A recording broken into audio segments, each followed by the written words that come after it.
Olá, TUTAMÉIA está ao vivo, transmitindo diretamente dos nossos estúdios domésticos, com a Eleonora, o Rodolfo, e a gente vai apresentar para você agora uma entrevista que acabamos de fazer com um professor da Universidade de Teerã. Ele é professor da Faculdade de Estudos Internacionais da Universidade de Teerã, se chama Foad Izadi.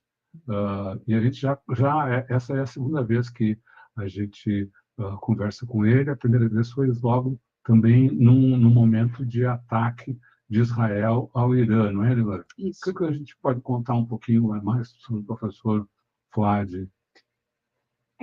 Falamos, então, agora há 10 minutos, hoje é dia 15 de junho de 2025, Foad Izadi é professor associado da Faculdade de Estudos Internacionais da Universidade de Teerã, fez uma avaliação da situação na cidade, né,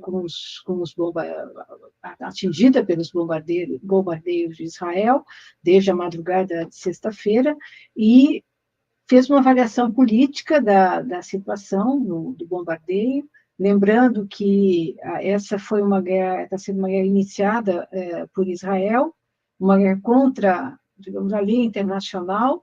Ele enfatizou que o Israel quer uma mudança de regime, né, o que os estudiosos chamam de regime change, os Estados Unidos já tentaram fazer isso outras vezes, nos lugares do mundo, inclusive fizeram no Irã, e ele... Fizeram no Brasil. Fizeram no Brasil, bom. E mas ele disse, né, que os Estados Unidos, o plano dos Estados Unidos de Israel era fazer com que a população fosse para a rua, derrubasse o regime. A população foi para a rua, mas em sustentação ao governo e pedindo a retaliação a Israel. Ele citou várias causas aí para esse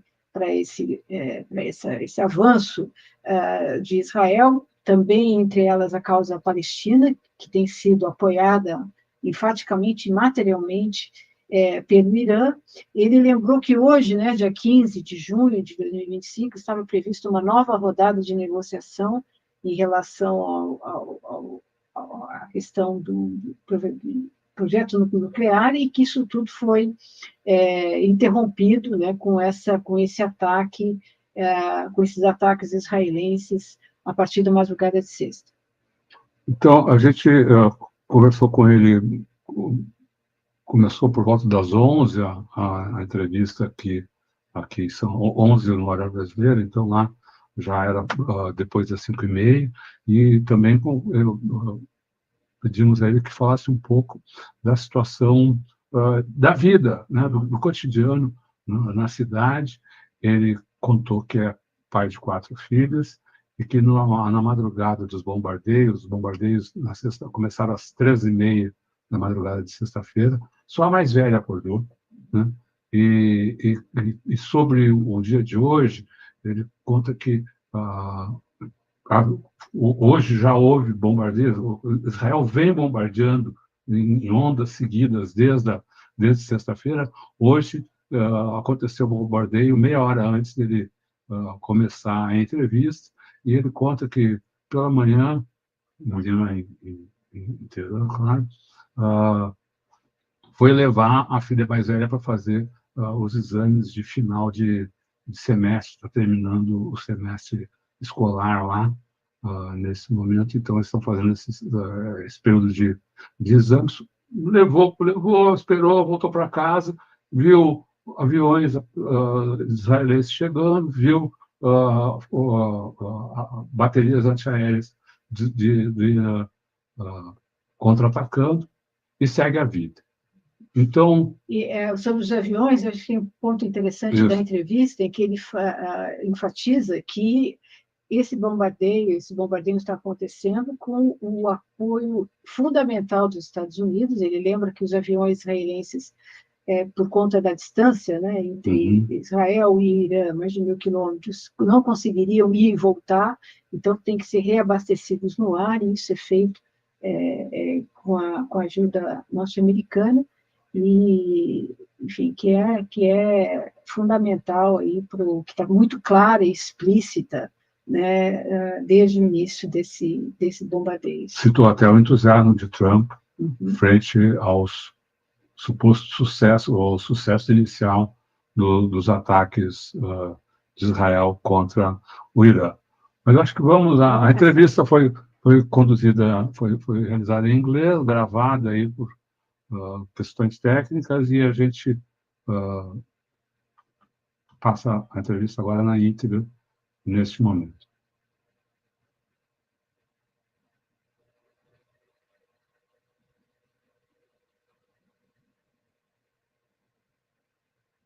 It's a pleasure to have you here at TUTAMÉIA. Thank you for having us. Today is the second or third day of the start of since Israel started bombing Iran. What's the situation now in Tehran, where you live? About half an hour ago, we had a new round of Israeli bombardments. They hit a residential area. 35 people were killed, including women and children. So they are indiscriminately bombing Tehran and other cities. And a couple of days ago, Netanyahu issued a message. He wants regime change in Iran, and he wants Iranians to do an uprising against the Iranian government. He wanted people to come to the streets, and actually they did. Hundreds and thousands of people came opposing him. So his plans of regime change are not going well, but his killing machine is trying to repeat in Iran what he has done in Gaza with regard to the genocide. So this is the situation we had. The attack on Friday came 2 days before the sixth round of negotiations in Oman. Iranian foreign minister and the American side were supposed to meet in Oman today. And what Israelis and Americans did was to start a war with Iran in the middle of negotiations. There was a report in the Wall Street Journal that the issue of negotiations was a deceptive tactic.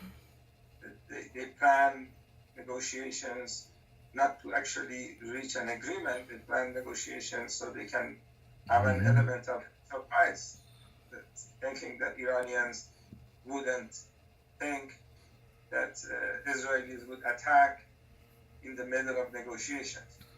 And they were right. The Iranian leaders thought if there is a military confrontation, it would come after negotiations fail, if they fail. So Trump and Netanyahu are working very hard. I think Trump is actually working for Netanyahu, taking dictates from him. They want to not only attack Iran and change the government, I think they want to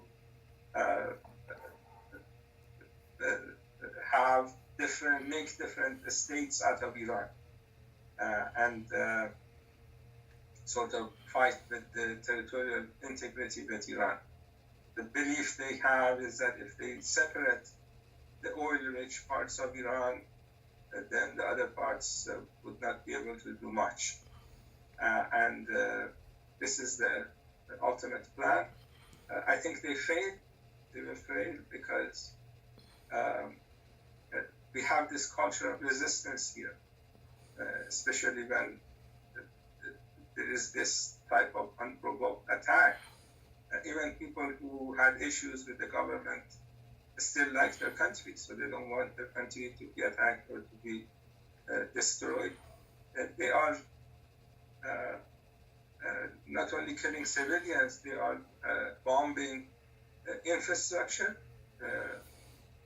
gasoline depots, electricity, And of course, they attacked Iran's nuclear site, which is against international law.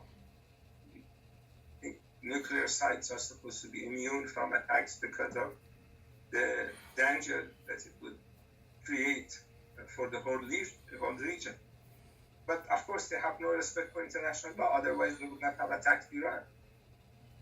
Iran is responding under Article 51 of the UN Charter. If a country is attacked, the country can respond. So Iran is responding. And unfortunately, Iran's response has to be big enough so the Israelis would stop attacking Iran. Iran is hitting military bases and defense ministries, intelligence community in Israel. And the hope we have is that sooner or later, Americans and Israelis realize that their plan for regime change is not really working, and the pain of Iran's response is high enough so they would stop the carnage that they have started. The bombing started 2 days ago. Can you tell us how did you know? I mean, it was in the middle of the night. So how was your family reaction? How the people in Tehran faced the first wave of bombing? You know, it was about 3:30 in the morning, and we woke up because they were bombing the city. So we woke up with the sound of explosion, and of course, the older.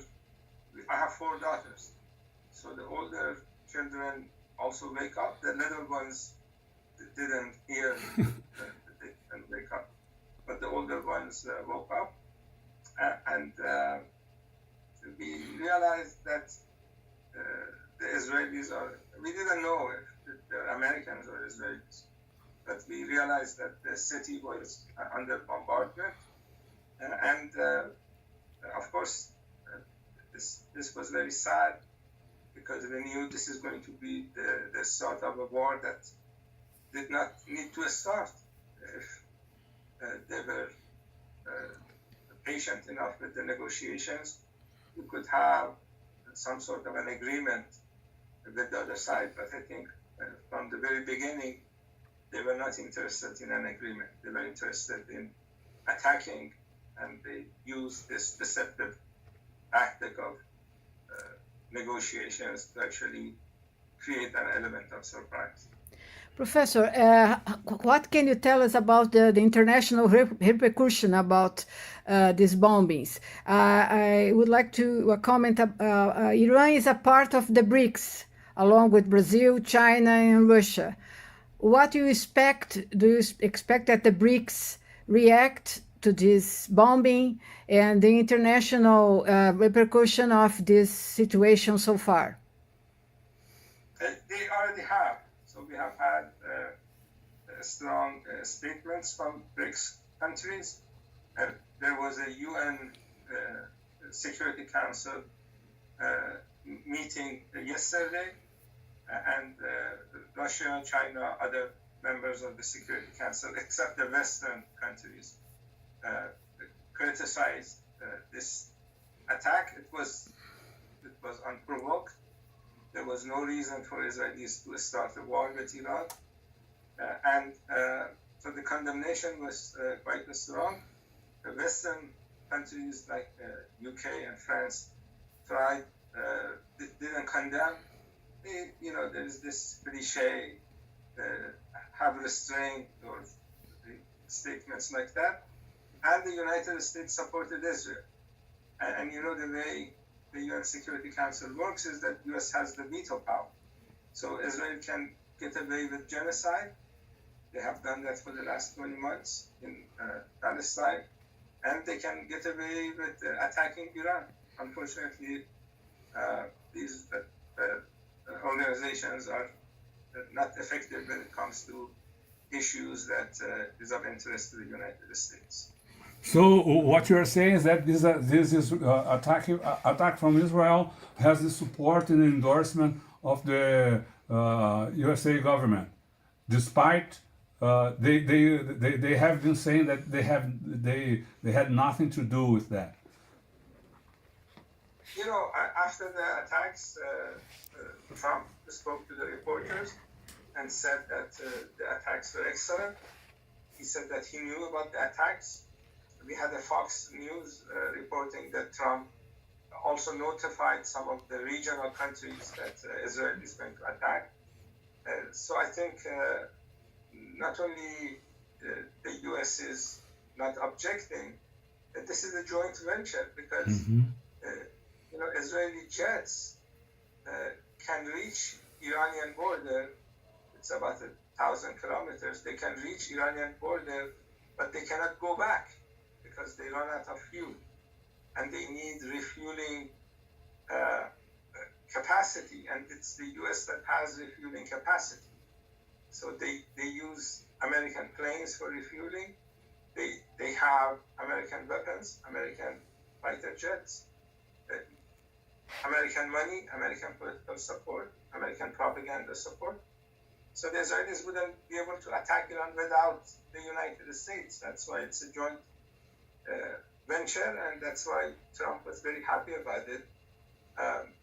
Reporters were said, you know, asked, you were negotiating with the Iranians, and Trump replied that Israelis killed the people that I was negotiating with, because there was a committee of, that oversaw negotiations, and some of the people who were killed on Friday were members of that committee. So Trump was correct.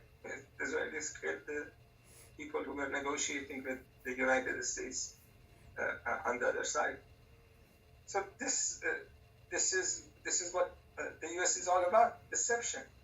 They talk about reaching an agreement, but in practice, they kill the negotiators of the other side. They have done throughout their history.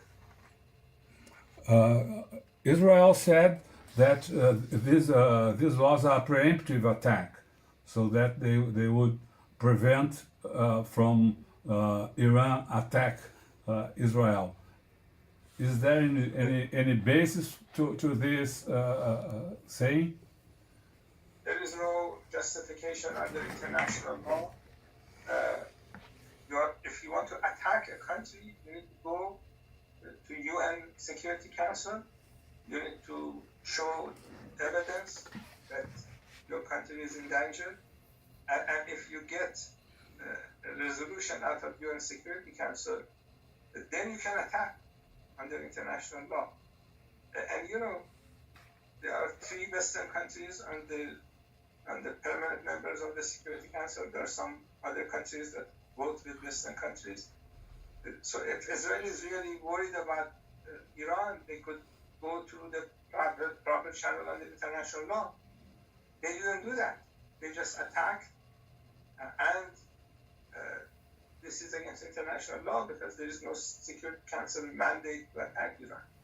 And under Article 51 of the UN Charter, Iran has the right to respond. When your country is attacked, you can respond. You don't have to wait for anything.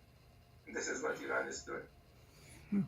Israel said that they killed some of the most important Iranian military commander. What can you tell us about that?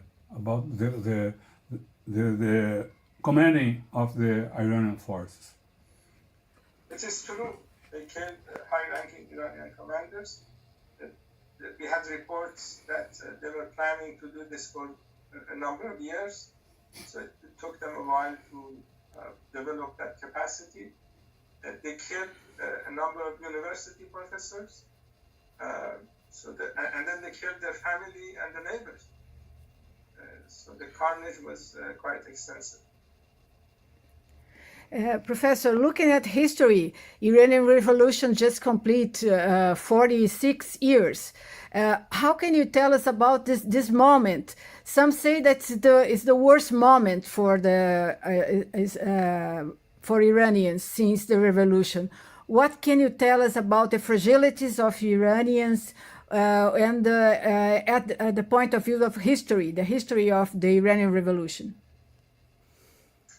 You know, the 1979 revolution was against the Shah, who was an American puppet. He came into power in 1953 through a U.S. coup. And he was very brutal. He was serving the United States. He was plundering Iran's resources, and he was allowing Americans to plunder Iran's resources. And this is why you had the revolution. And this is why the Americans haven't forgotten the fact that they were kicked out of Iran. So they want to come back in, plunder the country again. And the current Iranian government is independent. They are not a puppet of the United States. And that's why the U.S. has problem with the current government of Iran. They want to overthrow the government because they don't take dictates from Washington. And this is the root cause of what you see today. They want regime change. They haven't been able to do it for the last 46 years. Now they are having a joint venture with Israelis to attack Iran militarily and achieve some goal that they haven't been able to achieve for the last 4 decades. Okay, and the goal of this regime change is to make is the goal of this regime change try to make Iran American puppet again. So in a way, is this a colonial war or a war to make Iran a colonial country? It is a colonial war orchestrated by settler colonialists. The Israelis are settler colonialists. Americans are settler colonialists. They have engaged in this type of reckless foreign policy, invasion, coup d'etats, killing of people all the time. And they are following that legacy of killing and mayhem and destruction. And they're focusing on Iran now. That is the bad news. The good news is that Iranians are resilient. They have this cultural resistance, and they're not going to be pushed around by the United States or Israel. And the Iranians want strong support from Russia and China. What those countries can do in order to support Iran at this moment? You know, their statements are good. I hope they provide some material support for Iran. Iran, as you know, is under heavy sanctions, so both China and Russia can do a lot. China can help Iran economically. Russia can help Iran militarily. I hope that they realize having an independent Iran is good for both Russia and China. You know, all the countries in the Persian Gulf are following U.S. lead, with the exception of Iran. So it is important to have a country that's independent, not only for Russia and China, but all countries that want to be independent from U.S. influence. And the hope is that all countries, including Brazil, would do more to make sure that this violent aggression against Iran is not successful. Professor, how about the Palestinian cause? Some say that the Gaza Strip, the attacks of Israel at Gaza Strip are one of the main reason of this attack to Iran. The support of Iranian forces to Palestinians are also a reason, important reason at this point. It is true. We are proud in Iran to be supporting the Palestinian cause, and not just in rhetoric, but in material support. And Americans and Israelis have been telling Iran that if you reduce your support or stop your support, then all the sanctions will go away, all the threats will go away. But Iranians have refused to do that. Under a lot of pressure, Iran continues to support Palestine. And the reason is that we cannot live in a neighborhood that has a state that's genocidal, because sooner or later, even if they come into terms with you, that genocidal nature of the Israelis will affect everybody in this region, including Iran. And so Iran will continue to support Palestine until Palestine is free. And the aim of Israelis is to destroy Palestine, destroy Iran, but they're not going to be successful. They are not going to be successful, you say. What makes you so sure about this? Because the policy of genocide and apartheid and aggression cannot last for a long time. You saw what happened in South Africa. The apartheid state finished. I think the apartheid in Palestine will finish with the help of Iran and other friends that Palestine has. It's going to be difficult, but it is possible. Israelis could come in terms with the Palestinians if they wanted to. There was this Oslo Accord more than 30 years ago. Based on that accord, the majority of land was given to Israelis, and Palestinians got little land. And Israelis refused to follow their commitment under Oslo Accord. They could come in terms with Palestinians with just a little bit of flexibility, but they didn't want to be flexible at all. They wanted to engage in a genocide. So a regime that has that type of nature cannot last for a long time, because sooner or later, not only the Palestinians and Iranians, but the whole world will rise up against genocide that you are witnessing in Gaza. And what's your assessment of the military situation now? I mean, the forces of Israel and the forces of Iran. How the Israelis are attacking Iran every day for the last number of days. They attacked Tehran. I'm talking to you from Tehran. They attacked Tehran about 45 minutes ago, and Iran is responding to create some pain for the Israelis, so they would stop attacking us. And this is the situation we have. Of course, the Israelis are doing this with the help of the United States. So their military is bigger because it's Israeli military plus American military. So their military is bigger. But Iran is also has extensive capacity, military capacity, and the Iranian soldiers are going to fight in a harder manner because they realize that their country is under attack, unprovoked attack. So when you are defending your country, you are going to be much more forceful. The Israelis, everybody knows, started the war on Friday without any reason, without any threat, any attack from Iran. So when you're starting a war, you realize that you don't have the high ground on moral issues.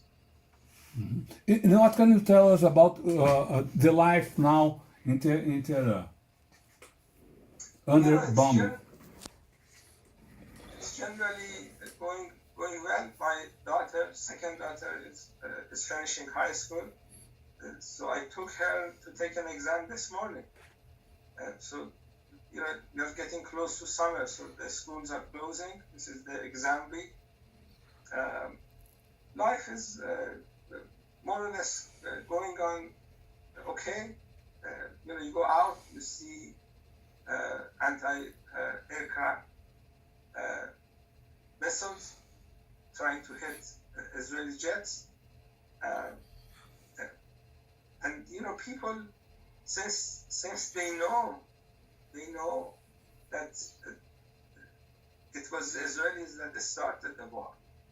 You know, today was the day that the 6th round of negotiations were supposed to start. So they started the war in the middle of negotiations, and people in Iran know this. So accepting the current situation becomes easier because they know that it's the other side that's at fault. So when you realize that the other side is engaging in a war, imposing a war on you, resisting that war becomes easier for you. Okay, so what do you believe will come out from this, on all this? You know, I think Iran will stop sending missiles to Israel if and when Israelis stop attacking Iran. So the Israelis may continue for some time, and they will pay a price for continuing. The hope is that the price is high enough so they stop sooner. But I think given the viciousness of Israeli leaders, and given the support that the U.S. is giving them, this could go on for some time. Okay.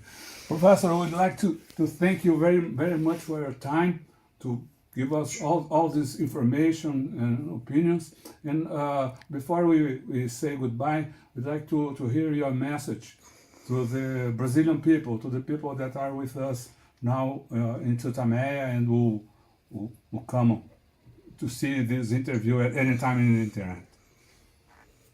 You know, I'm sure people are concerned. If you have a little bit of humanity, you realize that war is not good.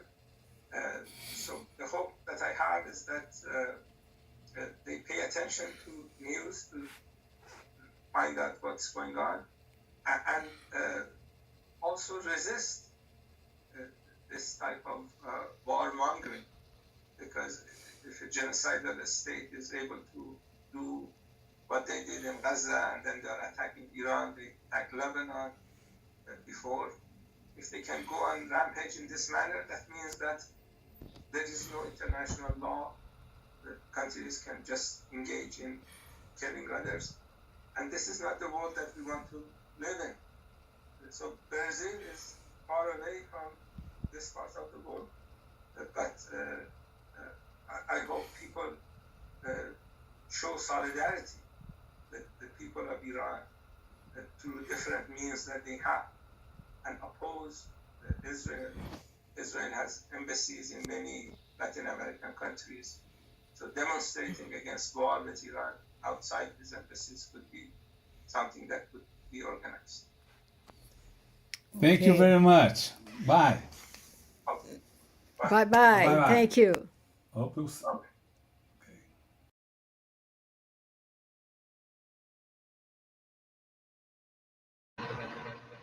Essa foi, então, a entrevista com o professor Foad Izadi, professor da Faculdade de Estudos Internacionais da Universidade de Teerã, que conversou com a gente 30 minutos depois de a cidade ter sofrido mais um bombardeio nessa série de ataques que Israel vem executando contra o Irã desde a madrugada de sexta-feira. Então, foi nessa manhã, que é tarde lá, final da tarde, lá no dia 15 de junho de 2025, que falamos com o professor Izadi, que fez uma avaliação da geopolítica dessa guerra, da situação em Teherã, e lembrou, né, de que Israel fez um ataque no meio de uma negociação em curso, violando as leis internacionais, inclusive atacando instalações de energia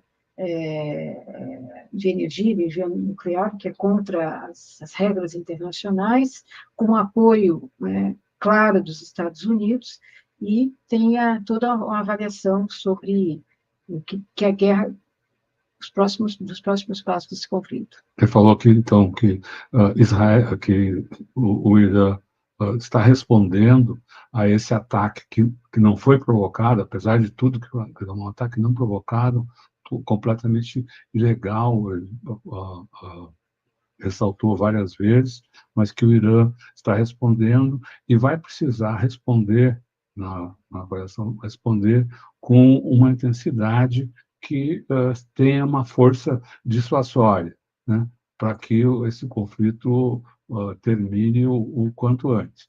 Ressaltou, porém, que apesar que mesmo com intensidade, não se sabe o quanto que ainda não dá para saber o quanto esse conflito ainda vai perdurar, dada a voracidade militar dos líderes israelenses, como ele citou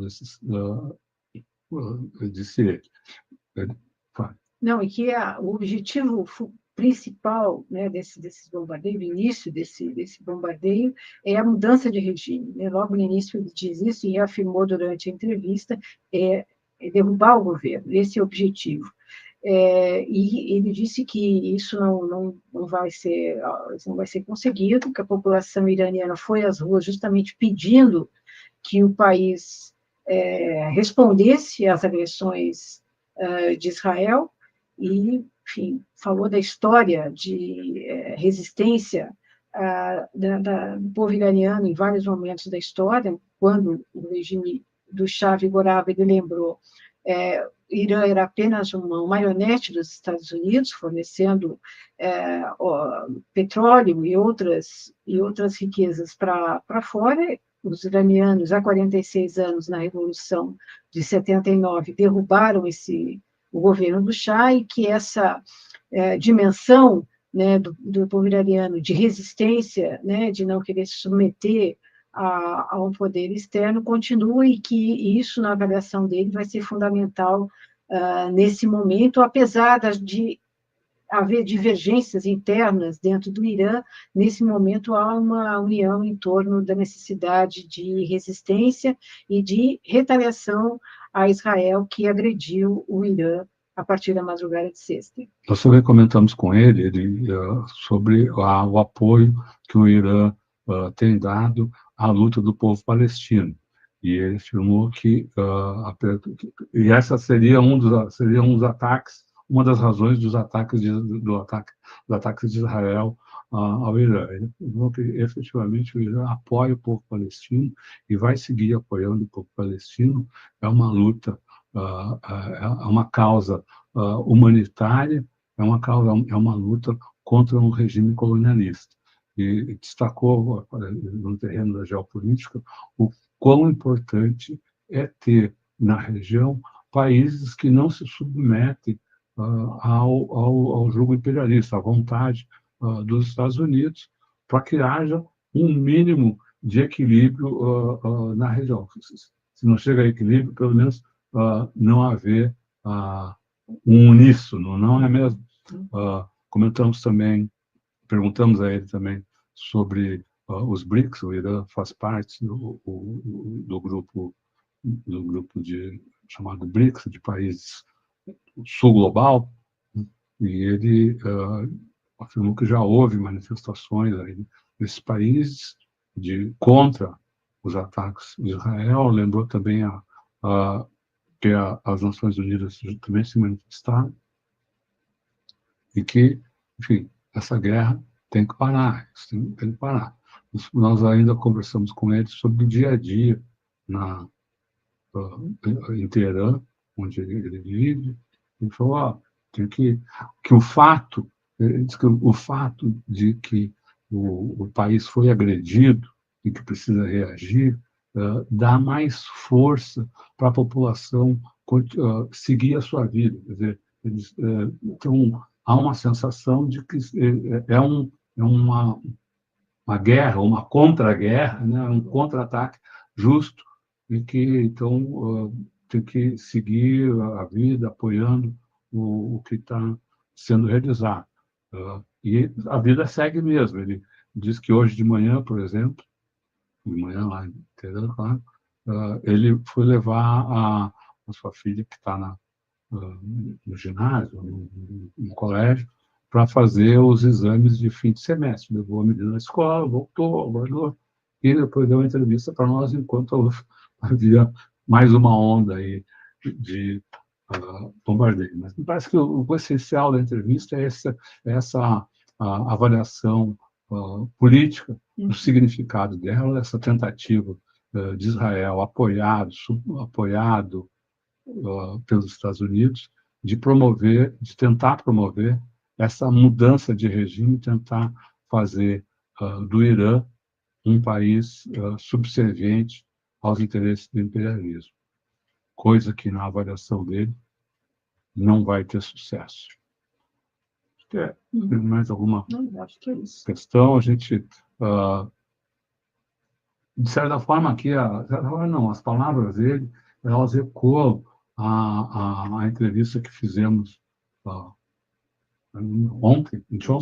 anteontem, no dia, né, do início dos ataques, com um líder religioso iraniano que tem a sua militância aqui no Brasil, nascido em Teherã, mas está no Brasil há muitos anos, e que também falou sobre a resiliência do povo iraniano, a capacidade de resistência, e de como essa é uma agressão não provocada, uma agressão ilegal, né, considerando aí as leis internacionais relativas à guerra. A gente agradece a sua participação aqui no TUTAMÉIA. Convidamos você para que se inscreva no nosso canal, e você pode também participar do grupo Amigos do TUTAMÉIA. O link de inscrição nesse grupo está disponível na descrição deste vídeo. Obrigado. Tchau, pessoal. Bom domingo.